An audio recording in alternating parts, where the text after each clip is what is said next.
yung second message natin dito sa ating series na Jesus Unboxed. So para po, quick survey po ako dito. Pag tinitignan ko yung mga edad natin, no? Halo, merong medyo bata, medyo may senior. Pero tingin ko po, sa lahat naman sa atin, makaka-relate. Kapag sinabi ko na ang tao na nagsasabi kung sino siya, doon mapapakita yung kanyang totoong sarili. Example po, parang doon sa mga panahon ni Pastor Ding, Pastor Benzi, Debate. Nakaranas po ba yung sumulat sa slambook? Diba? What's your name? What's your nickname?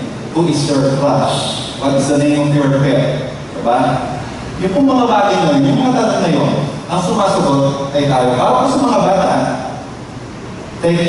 mga may Facebook account, ganoon din, di ba? Kapag inyong profile, tinignan nyo sa Facebook, nakalagay din yung pangalan mo, saan ka nag-aral, di ba? Nasaan ka ngayon, ano ang iyong kinalalagyan, ikaw ba student? Kahit yung relationship po, di ba? In a relationship, it's complicated.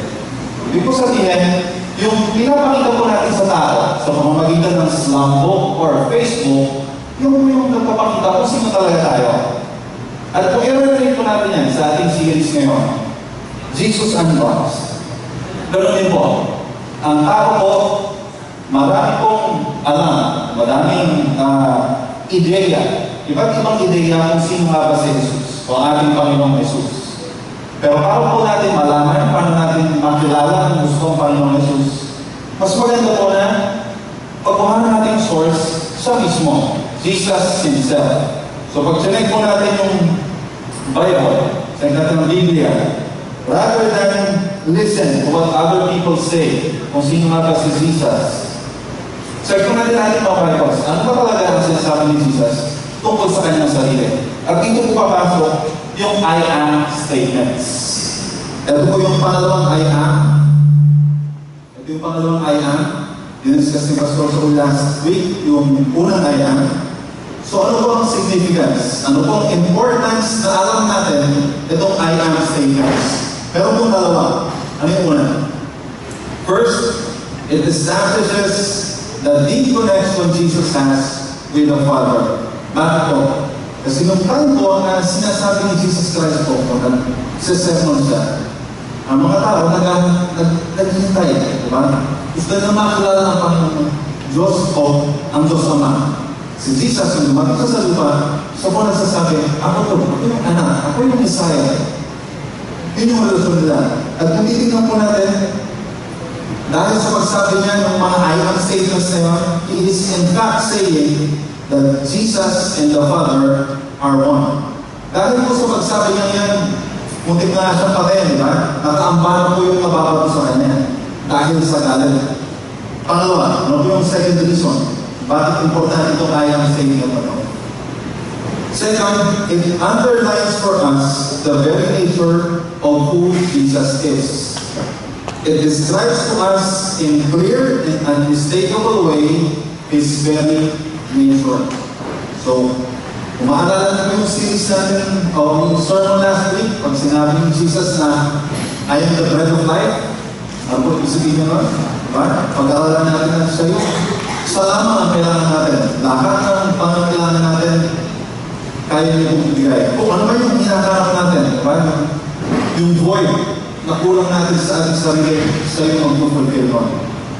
Yun po yung pangalawa. So kaya po, importante, sa mga darating ng linggo, alam natin kung bakit po ganun ka-importante, bakit ganun po natin pinagbibigyan ng halaga itong mga I am statements.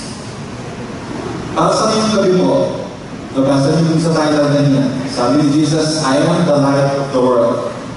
Pag tinignan po natin ang Book of John, pag binasa natin, the theme, light and dark, is peppered throughout all the Gospel of John. In fact, kapag tinignan po yung inyong Bibles, sa opening verses, simula pa lamang, it describes as light 6 different times. Amin beses na nakaulit. Sa po natin makikita yan. Pag sinignan po yung John, chapter 1, verse 4, ito po yung sinasabi. In Him was life, And that light was the light of men. The light shines in the darkness, but the darkness has not understood it. So simula pa lang, in-establish na ng Panginoon. Ano mong ibig sabihin nito? This means that Jesus is the light and He provides understanding. Kaya nabibigay ng linaw, nabibigay ng wisdom. He also gives direction and meaning in life. So sa first chapter pa lang dyan, ito yung sinasabi niya. Ito si Jesus. He is the light. Ito yung kanyang significance. The light that Christ brings shines in the darkness that fills the world, but the world does not understand it. Yun po yung malungkot. Diba? Ang mabuhay si Jesus, hindi lahat ng tao naniwala sa Kanya. Pero, pinakita niyo po na siya yung ilaw. Ano ba yung susunod pang examples ng light? Open your Bibles to John chapter 3, verse 19. Ano po yung sinasabi? Ito po ay palapit din. Gusto ko na natin binasa. Sabi ko dito, this is the verdict. Light has come into the world, but men love darkness instead of light because their deeds were evil. Jesus is the light that has come into the world, but people reject this light because it exposes their evil deeds. Kaya napupuntin na natin, madali naman itong maintindihan. Kailan po ba mas rampant? O kailan mas madaming nagnanakaw? Kapag po maliwanag o yung madilim. Diba? Kaya na tayo nag-iwan ng mga ilaw sa ating tahanan, sa mga bahay natin. Paggabi, diba? Meron pa tayong mga security lights, diba? May CCTV pa. Kasi po, kapag gabi, pag madilim, doon lumalabas yung mga robbers, mga gumagawa ng masama. Mas marami sila. Bakit? Kasi hindi ito nakikita yung kanilang ginagawa. O mahirap ma-detect ang kanilang ginagawa. At ganun din po dito. Yung sasabi ng Jesus na siya yung light, siya yung provide ng light, kaso lamang ang mga tao, dahil sa makasalanan niya, ayaw mo nila. Renensya nila. Right? So tuloy po natin. Yung theme po na light and dark, makikita po natin yan sa buong Gospel in John. Kaya pagdating po natin sa chapter 7, one chapter before dun sa ating didiskusyon ngayon. Chapter 7, we read about the Jews celebrating the Feast of the Tabernacles. Ano po ito? Sabi ko dito, Tabernacles commemorate Israel's liberation of freedom from Egypt. Kung titingnan po natin, yung naging journey ng mga Israelita, simula po sila ay makalaya sa Egypt. Lumaan po sila sa disyerto. At ito pong pagkaka-save sa kanilang Panginoon, ito po ay ginagawa nilang tradition. They celebrate it.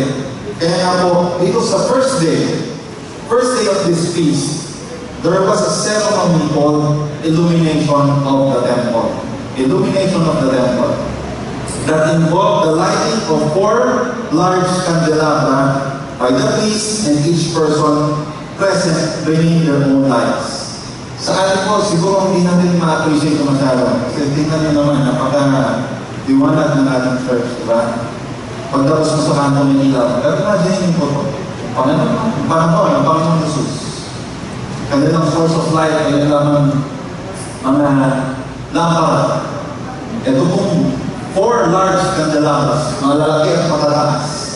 Sabi ko dito, kapag inilaw ng nila yun, yung 4 na yun, malalaki, yung buong templo at yung buong lugar na nasa sakupan ng templo, kita-kita po ang liwanag. Ganun po significant para sa mga Hudyo yung seremonya ito. Kung tutuloy po natin, sabi dito, the candelabras put out such tremendous light that a good part of Jerusalem was illuminated. So, hindi lang yung area na nasa templo, kundi yung buong o malaking parte ng Jerusalem. Bakit po importante yun? Sabi ko dito, the Jewish writings from that time tells us that these candles produce so much light that it pierced the darkness of the city of Jerusalem, lighting every street and home.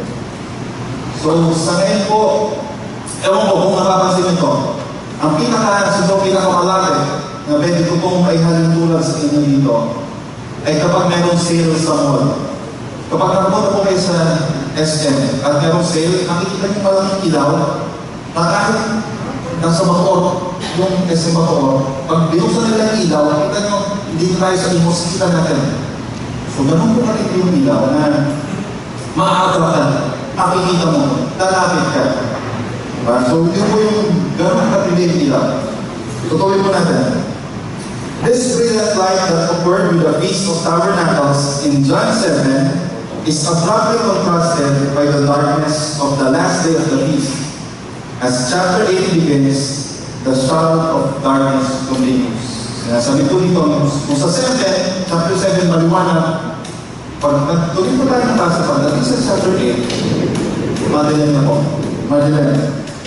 At kung babasahin niyo pa ang chapter 8, yung kadiliman po ay lalo pang na-highlight. Ganun po ako created si John. Gusto niya pakita yung contrast. Paliwanag tayo ngayon, tapos bigla tayo mag-isip, biglang madilim. Ano po yung madilim? Bakit madilim? Sabi dito, chapter 8 begins with the story of a woman caught in adultery. We're all familiar with the story. Alam natin dito, diba? Babae, nahuli ng namin niya. Hindi na lalaki si Jesus, diba? Ayun, babae niya. Diba? Nahuli namin, caught in the act. Sabi dito, yung kadiliman na yun, hindi lamang, not only is the woman sin so tragic, hindi lamang siya, pero yung condemning attitude, yung attitude po ng mga tao na humuhusga sa babae niya, hindi po ba madilim din? Bakit? Ano gusto nilang gawin? Gusto nilang patayin. So, ito po yung contrast. Simula tayo sa light, pupunta tayo, transition tayo sa dilim. Madilim yung scene na yun, at sabi po ng mga biblical authors natin, o commentaries, yung pong scene na yun, kung saan ang babae ay babatukin at papatayin sa harap ng Jesus. Isa po ito sa pinaka-dark na scene doon sa pong gospel ng John. So tuloy po natin. Sabi dito, but the darkness of that story set up Jesus' amazing statement in today's text. So, madilim. Pero, ano yung purpose dyan? Parang i-highlight, kasi present na ulit si Jesus. Ito yun.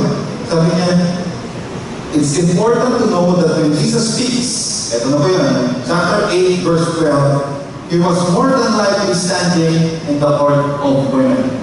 So, yung court of women, it is the place where the illumination of the temple had taken place days ago. So, tingnan niyo po yung story, yung dynamics, kung paano po in-story ng John ito. Nagsimula tayo, nag-light up ng candles, tapos yung pag-ilaw ng kandelawa, namatay na. Patay ng ilaw, wala nang ilaw. Dumating na itong babae, papatayin. Wala nang madilim. Tapos ito ngayon si Jesus, ang salita. Ano po yung sinabi niya? Ito po yung background. With this background, that the woman was caught in adultery, and while Jesus was standing in the exact place, same lugar, same pwesto, parang pwesto, that place where just days before the gigantic candelabras had just blazed during the ceremony of the illumination of the temple, Jesus makes this stunning declaration. Ano po yung sinabi niya? Next slide. And madilim. Dahil madilim, ito yung sinabi niya. Jesus said, I am the light of the world. Whoever follows me will never walk in darkness, but will have the light of life. So imagine niyo po yung impact. Imagine po yung epekto sa mga tao unang bumabasa. Alam nila yung pangyayari.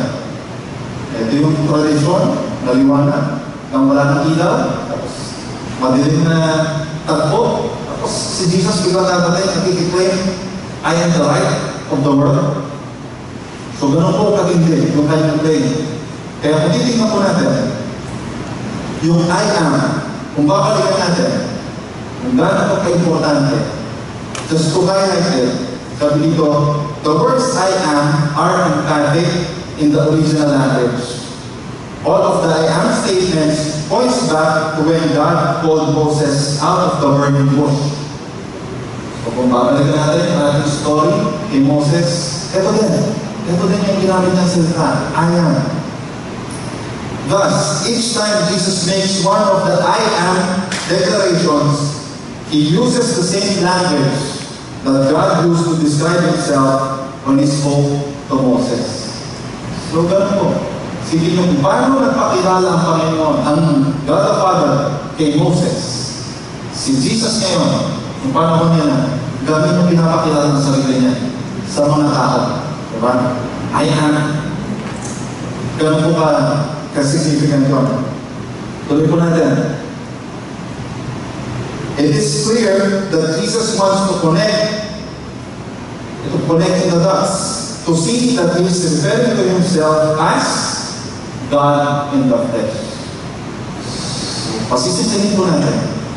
Yung mga tatlong yun, mga pangyayari yun, si Jesus yan nandito sa templo, sa court of women, sa harap ng madaming tao, at sinasabi niya sa mga tao, ako, Diyos. Ganun po. Ganun ka laki yung impact ng salita niyo. Not only was Jesus referring to Himself as God, He is actively and clearly connecting Himself to the pillar of cloud and the pillar of light that were the very presence of God when the Israelites were journeying in the wilderness.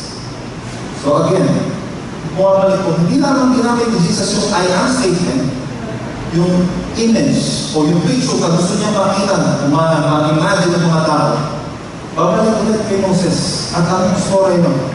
Balik po siya sa pillar of cloud and pillar of light or fire. Kaya nga po, gano'n na lamang. Sabi dito, i-check yung slide please. Next slide. Sabi po light of the world, Jesus is saying that He is the pillar of light. So para po sa mga Israelita, naintindihan nila yun. Ganun po ang significance. Ganun ang kahalagahan. This becomes clearer by the expansiveness of His statement. Jesus says, I am the light of the world. So, pag tinignan po natin, hindi lang I am the light. Hindi lang I am the light of the Jews. Hindi lang I am the light of the people here in Jerusalem. Ang claim po niya, ganun kabigat. I am the light of the world. Ganun po malaki. Kasi nasasabi niya siya ay Diyos. Kaya po dito pag binasa natin, for Him to say this would have to be, kailangan na po dalawa lamang. Una, ay siya ay siraulo, crazy or delusional. At madami pong nagsasabi ng gano'n. Yung mga hindi po naniniwala sa ating Panginoong Jesus, yun yung kanilang ngayon. Si Jesus is crazy. Right? Pero, sa isang banda, pwede natin sabihin dahil sa strong at sa pag-confirm ng kanyang claim, I am the light. I am God. I am the light of the world. Ito po yun. He would have to be God in the flesh. Ibig sabihin lamang, kung sinasabi niya yun, ganun po siya ka-convinced, ganun siya ka-convicted, sabihin niya sa lahat na ako ang anak ng Diyos. Ako ang Diyos. Ganun po. To claim to be the light of the world is truly a monumental statement. Wala pong bastang ipag-claim na gano'n. So, tuloy po natin. Yung pong world, it's interesting to know, yung world, light of the world, pag select yung world, the term used dun sa world ay cosmos. Ano po yun? In its original language. Yung cosmos, it is often used in John's Gospel. Sabi po dito, cosmos refers to more than the Earth's physical place. It refers to all humanity that rebelled against God. So, hindi lamang po yung physical. Pag sinabing cosmos, hindi lamang yung physical na Earth. Hindi po natapos nun. Pag sinabi ni Jesus na cosmos, buong sanlibutan, buong sangkatauhan. Ganun po yung claim niya.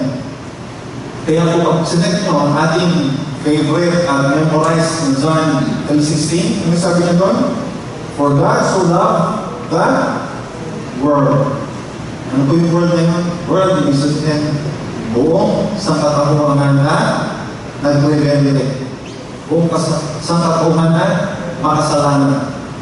Lahat ng tao, kasama po tayo doon, na dating kaaway ng Panginoong Jesus dahil sa ating kasalanan.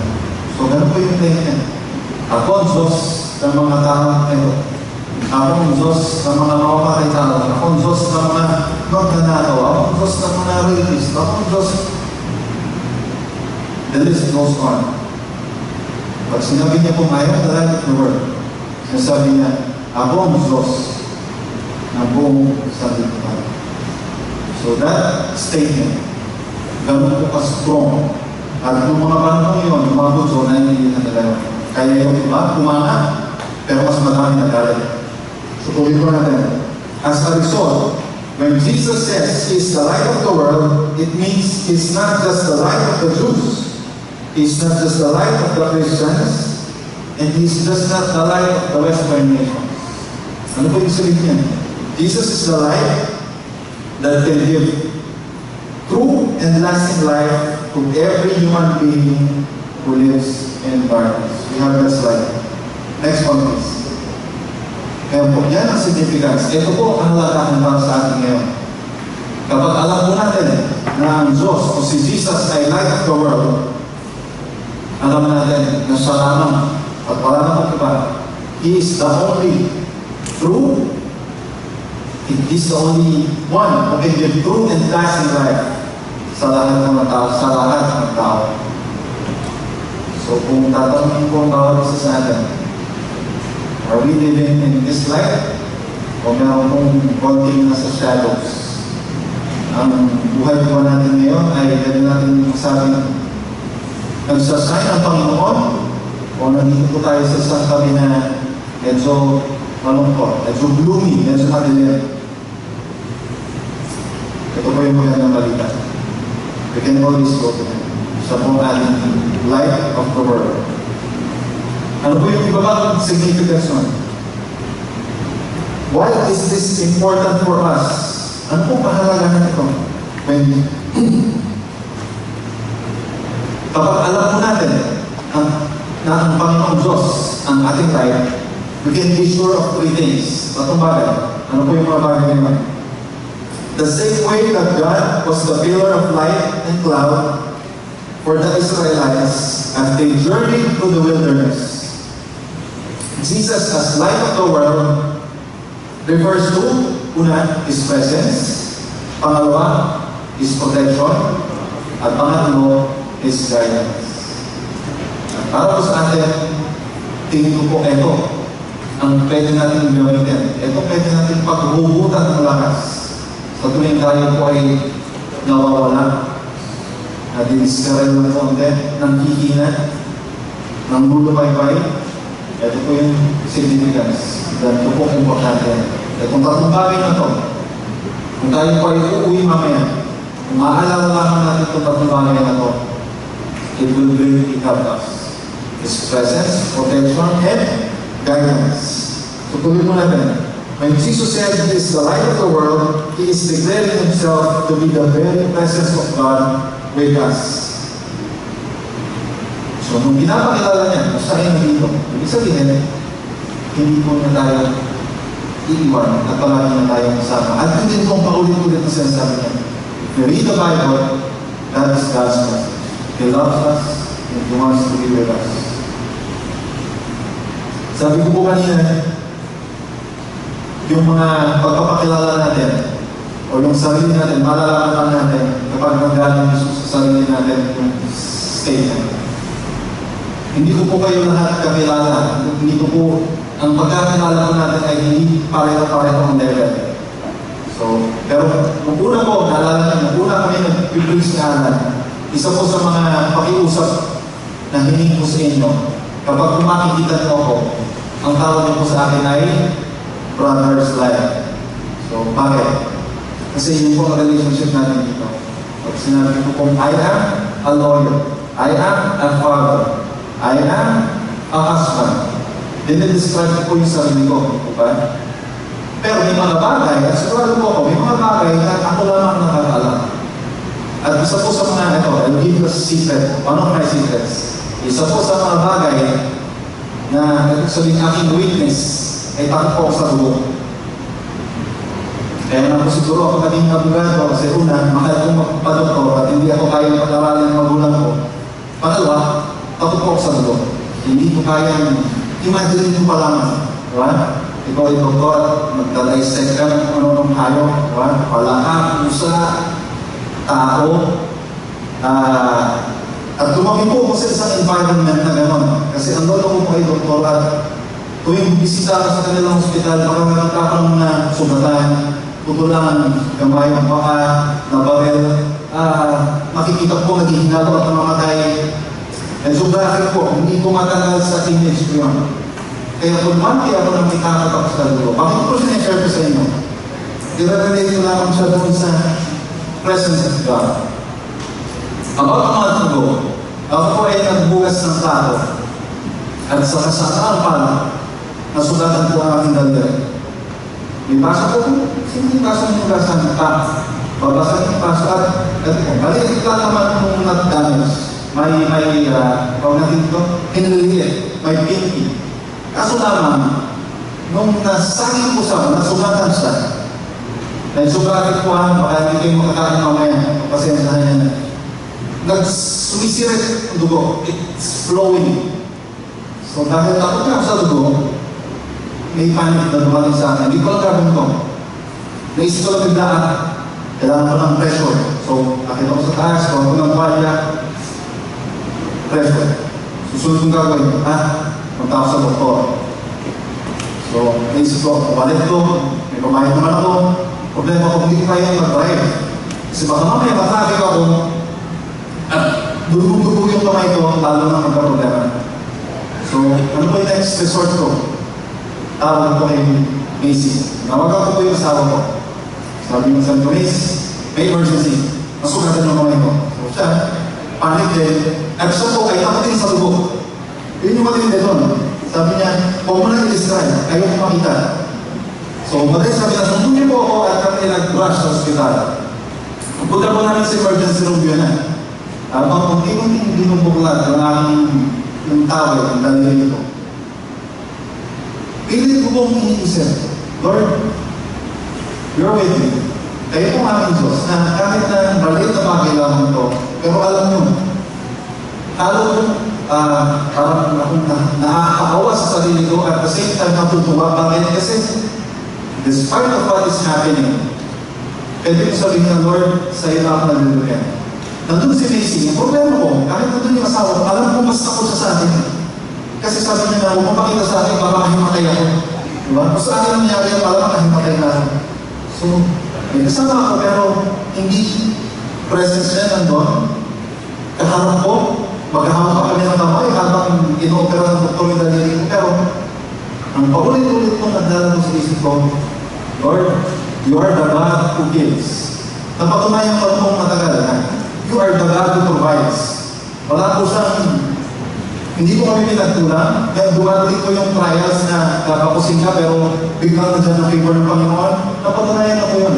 Pero pagdating dito, the Lord of wills, hindi pa po ako kasi na nagkakasakit na matindi. Ang mga anak ko pag nagkasakit, dahil sa doktor, gamot, antibiotic. Pero ito po, sa liit ng sugat na to, doon ko po na-test ang Panginoon. Lord, you are with me. At ganun din po yung gusto niyang maranasan ng bawat isa sa atin. That He is with us. Pwede ang naranasan niya po hindi physical na sugat. Pwede hindi niya makikita. Pwede po sugat natin dito sa loob. Or madilim ang ating disposition ngayon. Ito po yung good news. Ito ang sulat niya. He is with us. God is, I am the light of the world, and ito po yung kanyang possession. Yun ay isa po lamang. Tuloy po natin. Let's go to His protection. Sabi po dito, when God appeared in the desert as the pillar of cloud in the day and the pillar of fire at night, it was to protect Israel. Bakit po ano nangyari? Diba?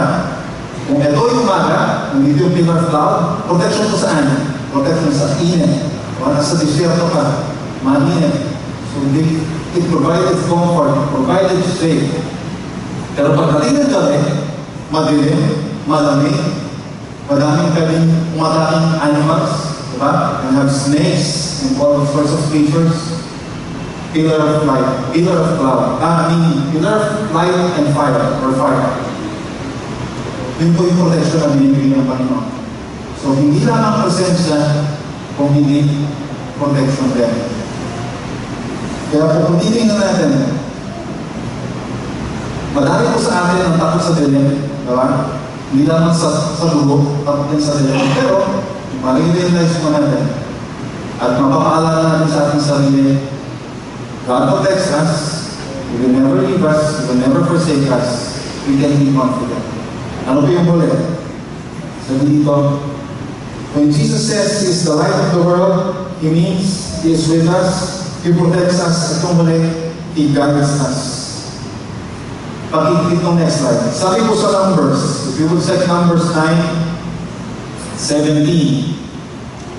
wherever the cloud lifted, whenever the cloud lifted from above the tent, the Israelites set out. Whenever the cloud settled, the Israelites went down. Ano po yung nangyayari dito? Sumusunod po ang buong mga Israelita. Habang sila po nasa disyerto, kung saan man sila dalhin. Kapag ang cloud ay tumigil dito, doon sila. Kapag tumigil po ng isang araw, dalawang araw, doon sila. Hanggang hindi po gumagalaw ng cloud na to, hindi sila alas. Pero once na gumalaw ito, wala pong choice ng mga Israelita, kundi sumunod. Lagi ko sa GPS, bakit? Kung tayo po ay may pupuntahan, kung ating cellphone o sa ating kotse, meron po tracking system. Pag tinubang doon, punta ako sa Quezon City.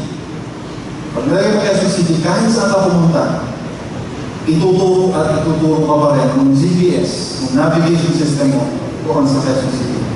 Sabihin niya sa'yo, turn right, turn left, kung saan ka pumunta, doon ka dadalhin. At yun po yung maging guidance system ng mga Israelita. Jesus undoubtedly had this in mind when He claimed to be the light of the world. Sa kalagitnaan po ng mga gulo na nangyayari noon, Jesus is a light that guides us to solid ground. Katulad po ng pag-guide sa mga Israelita, ganoon din po siya sa atin. Just as the Israelites would come on the pillar of cloud and the fire to guide them through the wilderness, we can count on Jesus to guide us into a fruitful life. Babasahin po natin ang John 12:46. Ito po ang kanyang sinasabi.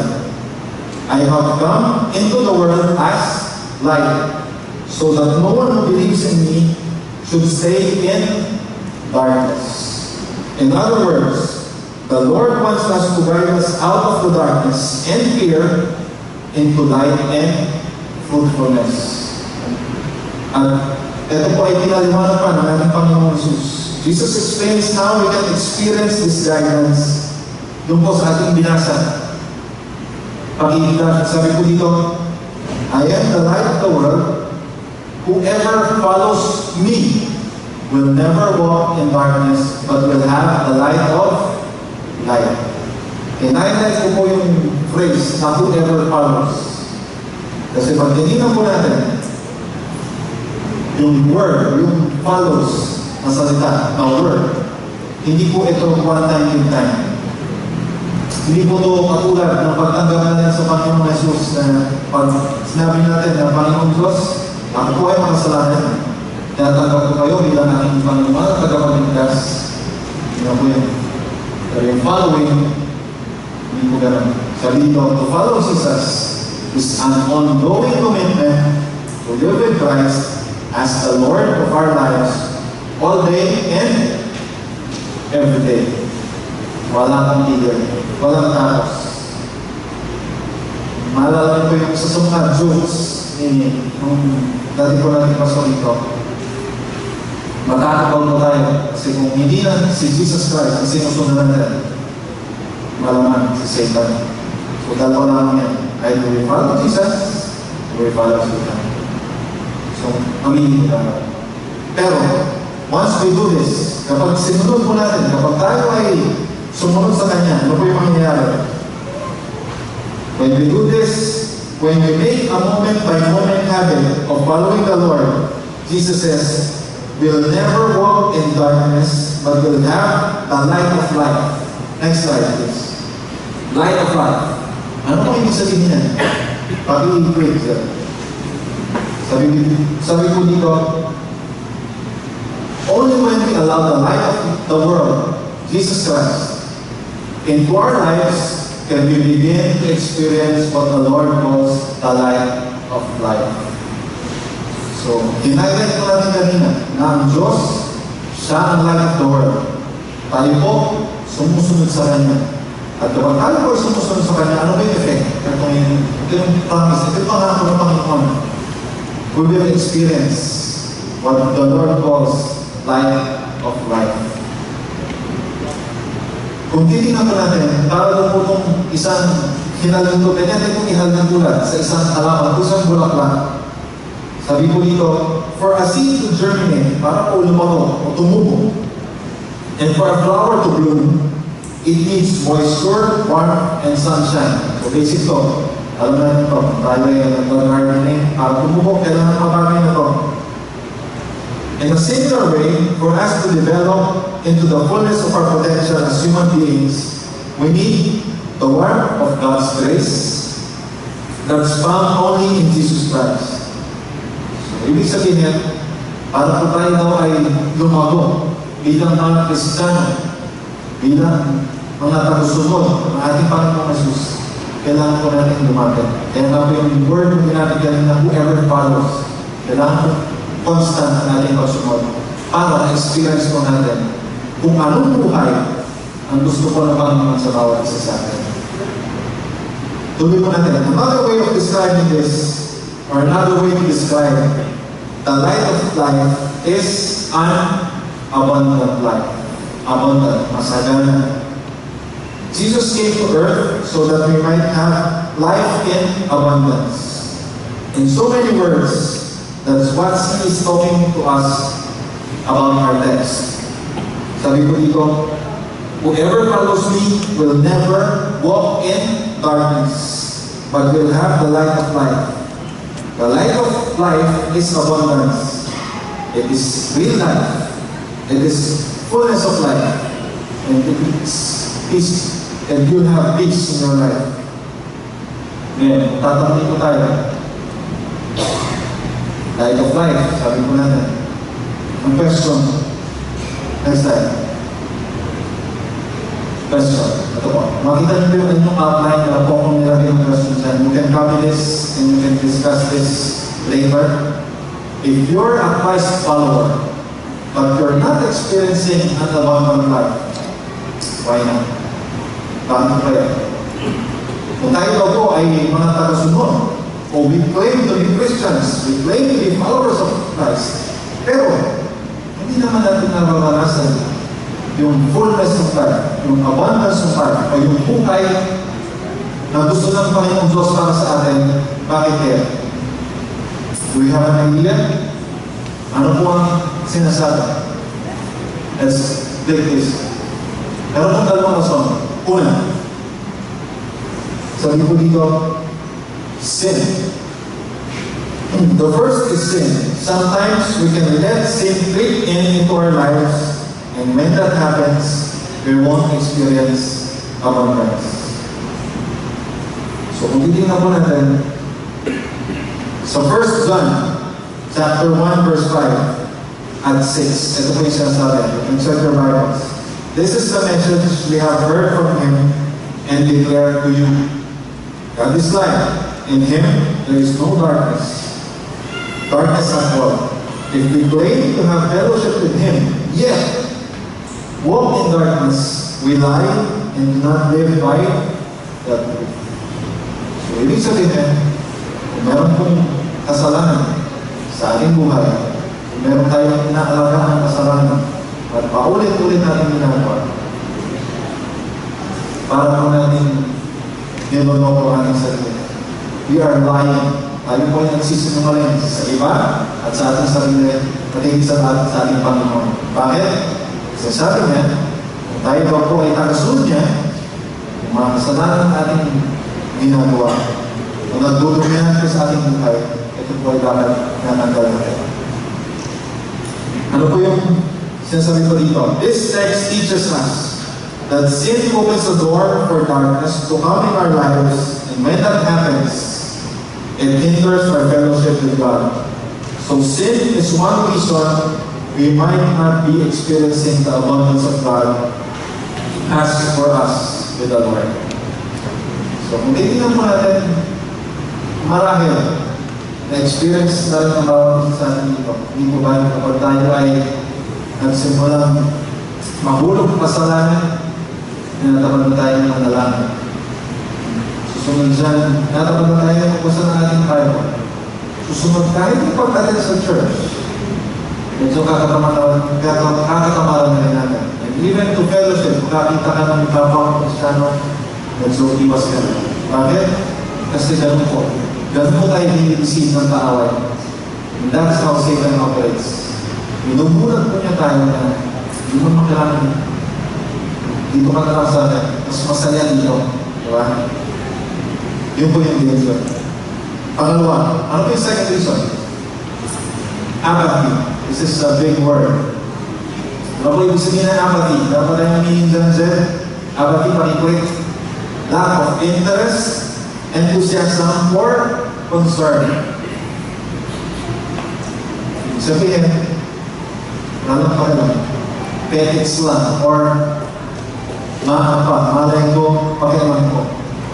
Marami po paminsan, ganyan din tayo. Hindi natin alam, unknowingly or knowingly, Lord, ganito kami ni Lord eh. Nagtatayad sa kanan ko every Sunday eh. O every Sunday, nandito naman ako eh. Nag-notes pa na ako eh. So hindi ko siguro kailangan magbasa ng Bible na araw-araw. Siguro kailangan manalangin na araw-araw. Hindi po. Meron akong gawin ko ng mali, ay hindi naman yung ganyan. Kasi close to my heart. So, okay nga yun, magdalan. Or wala akong pakialam dyan. Basta ako, alam ko sa sarili ko. Hindi ako kumakatay, hindi ako nagdanakaw. Hindi mo ako masamang tao. Okay siguro yun. That's the danger of apathy. Ganun din po, parang mas specific siya sa sin. Ang specific sin na ginagawa natin dito ay walang pakialam, walang interest. O we do the things that we do dahil lang Sunday ngayon kailangan ko parang ng church. Ang akala first Sunday ngayon kailangan ko mag-take na elements. So, nagiging routine na lang ako. At ito pong dalawang bagay na to. If you listen this down, maybe we can discuss this later sa ating groups. Ito pong dalawang bagay na malamang. Ito yung rason kung bakit pag minsan o madalas nalalayo tayo sa ating pagmamahal. Tuloy mo natin. Now we have to ask ourselves, magkakaroon po tayo ng honest assessment sa bawat isa sa atin. Dito po sa dalawang, balik mo natin. Dito po sa dalawang bagay na to, saan po tayo nahuhulog madalas? Dahil po ba tayo ngayon nagkakasala? Or, if tayo sa kanila, wala lang tayo ng pakailangan. Okay na kami ni God. Ganito na lang muna kami. Ayaw pang ibigay ng buo yung buhay ko sa kanya kasi mahirap i-give up yung pag-inom eh. Mahirap i-give up yung pagpapaya. Mahirap ano man. Diba? Honestly, let us assess ourselves. Sabi po dito, Jesus is the light of the world and we were created to live with His light blazing in our hearts. Not just small flickering candle, hindi ko maliliit na kandila na utak, ang tawag ito? Flickering. Flickering na siya. Ha? Ano? Yun, aanap. Thank you, Raymond. Aanap. Diba? Kumain lang, patay na. Hindi po tayo naman. Ano yung gusto mangyari sa atin? God never intended for our faith to be puny, maliit, impotent. Sabi ko dito, it's just the opposite. Hindi po yung maliit na ilaw na yun. God intended for us to live fully yielded lives to Him. Surrender po ang ating buhay. Jesus is the light of all the world. Kaya po pag sinabi niya that He is the light of the world, babalikan po natin yung ating sermon series last time is nung diniscuss natin yung being salt and light. Nalala niyo po yun? Diba? May kine-claim ng Panginoong Diyos na He is the light of the world. Sabi po dito, in Matthew 5, verse 14, sabi po dito, Matthew calls those who follow Jesus to be light of the world. So, meron po bang problema? Wala. Kasi, Jesus claims to be the light, pero tayo, ganun din. We are light bearers. Sabihin po, ano po yung ilaw na pinapakita ng Panginoon? Tayo po, we have to bear that same light. Kailangan po natin i-reflect, mag-shine sa iba. Bakit? Kasi po may mga tao na bubuhay po sa kadiliman pa. Hindi pa po sila naaabot sa salita ng Diyos. Hindi pa po nila na-experience what it is like to have Christ in their lives. At dahil po sa ganon, madilim ang kanilang buhay. Sino po ang mag-shine ng ilaw na yun? Bawat isa po sa atin. Ganun po yung implication. Pag sinabi ng Diyos, for us to have a full life, kasama po yun. We shine for God's glory. Hindi po para sa atin, para po sa Kanya. Tuloy po natin. When this happens, Jesus, who is the light of the world, calls us to Himself to be so built up by Him that we become light bearers to those who live in darkness all around us. So ito po ay hindi lang dito sa church. Dahil tayo naman nakikita sa church every Sunday lang or ibang Wednesday. To be light bearers, we have to be light bearers in our homes. Bilang mga magulang sa ating mga anak, bilang ate, bilang kuya. Be light bearers at work, sa trabaho, sa school. Ito po yung ating commission from the Lord. So dito, Jesus is the light of the world. He's with us, He protects us, and He guides us so that we can flash His light on the people around us and in our sphere of influence. Sino pa po ba ang makakaranas ng ilaw ng buhay natin? Hindi po ba yung mga tao na palagi natin kasama? Kaya meron po tayong challenge for this evening. Then, pag-click this tayo. Challenge. You can look at your programs, meron po yung challenge. You can take this down. Sabi po dito, who can you splash with the light of Jesus this week? Meron po ba kayong naisip? Meron po ba kayong kasama sa work? Meron kayong katrabaho? Meron kayong boss? O meron kayong subordinate? Meron kayong magulang? Meron kayong anak? Sa tingin po natin, kailangan maka-experience ng light, ng love ng Panginoon, ng presensya ng Panginoon, ng protection ng Panginoon, ng guidance ng Panginoon. Tayo po yan. Tayo mo bibigay. Mas mabigat ko yung pangalawang tanong. How? Pwede pong natin sabihin, ito, sige, isa ko itong pangalan ko. Kailangan niya ng light ni Lord kasi masyadong maraming bibig. How do we do it? So, we can pray for this, we can talk about this. At yun po yung i-discuss natin mamaya as we gather in our church. Can we pray? Let us pray.